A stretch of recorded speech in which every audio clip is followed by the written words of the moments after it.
Church Taiwan Revival Conference 2024 Surging Spirit.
In behalf of the founder, the president of Jesus is Lord Church Worldwide, the man called, chosen, mandated by God, and entrusted with this very glorious ministry on the surface of the earth, no other than Bishop Brother Eddie C. Villanueva.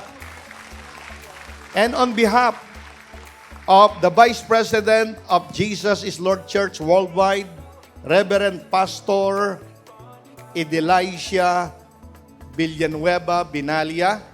At sa pangalan po ng JIL Taiwan, I am now invoke and declare that this Leadership and Revival Conference 2024 is now officially open for the glory of God. Palakpakan po natin ang Panginoon.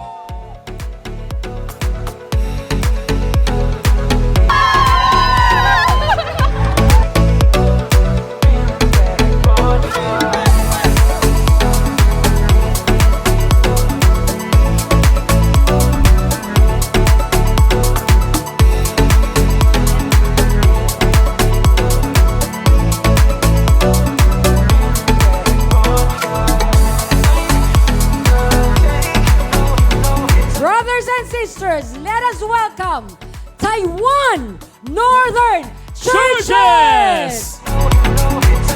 Cheer up for the Taiwan Central Churches! Cheer up for the Taiwan Southern Churches!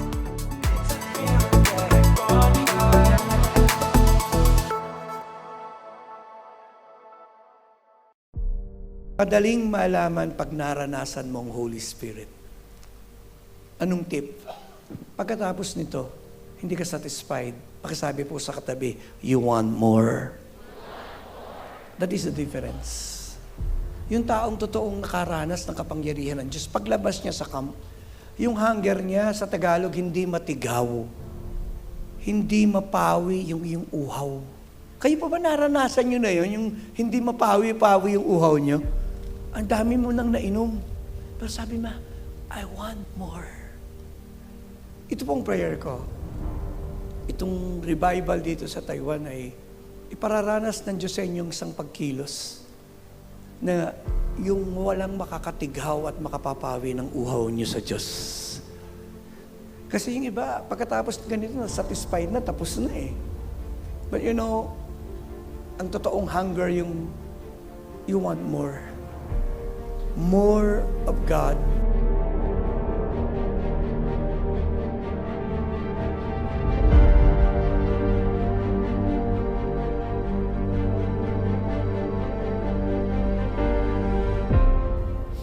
Nakaka-attract sa Diyos. Hindi naman yung maganda mong bag eh. Lalong hindi yung maganda mong sapatos. Hindi naman din yung magandang relo. Ang nakaka-attract sa Diyos ay pag nakita niyang may kauhawan tayo sa Kanya more than anything else in this world. Somebody say, Amen!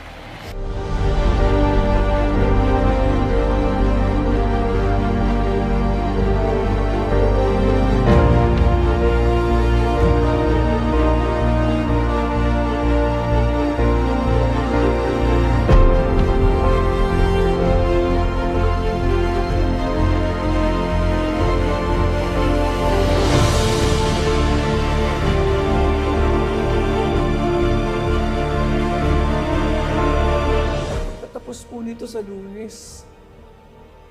Kaya niyong sabihin na sa JIL Taiwan Revival Meeting ay nakatagpo niyo ang Diyos. Nakatagpo niyo ang Diyos. Naranasan niyo ang Diyos.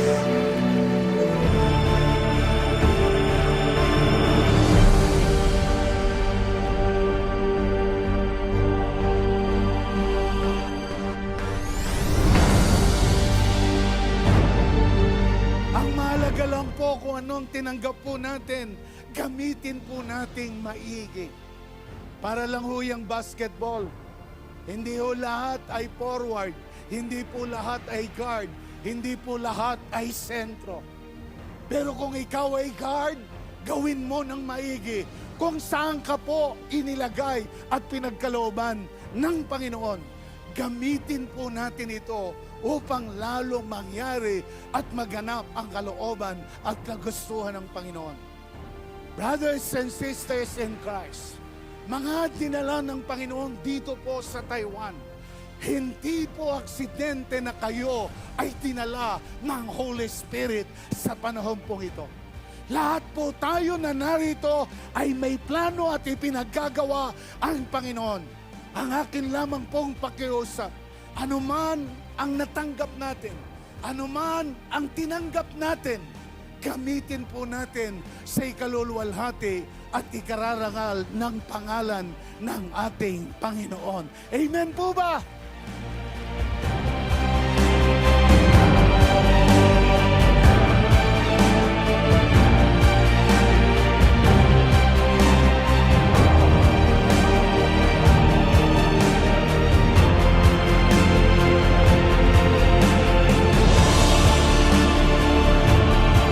Lord, today, napagpahala talaga bawat isa sa atin.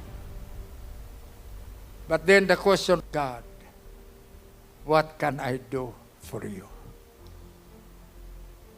What can I do for you?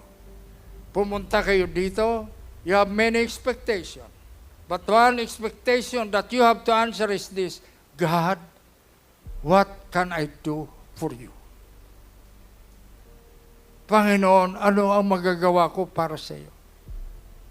All the blessings that we receive today, it is but fitting and right that we say to God, Father God, in the name of Jesus, here am I, use me.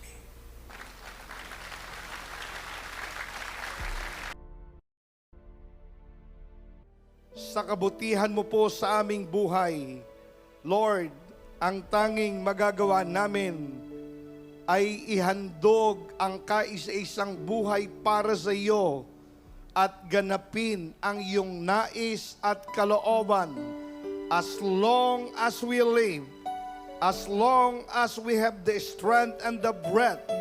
Lord, we will be faithful to you until the second coming of Jesus. Tulungan mo po kami, Panginoon. Puspusin mo kami ng iyong espiritu at kapangyarihan at maranasan namin ang isang matagumpay na buhay, Panginoon, in advancing the gospel of the Lord Jesus in the name of the Lord Jesus Christ. Maraming salamat po. Pinupuri ka namin, sinasamba at dinadakila. Ito po ang aming panalangin sa pangalan ni Jesus. Ang lahat po ay makiisa at magsabi ng Amen and Amen.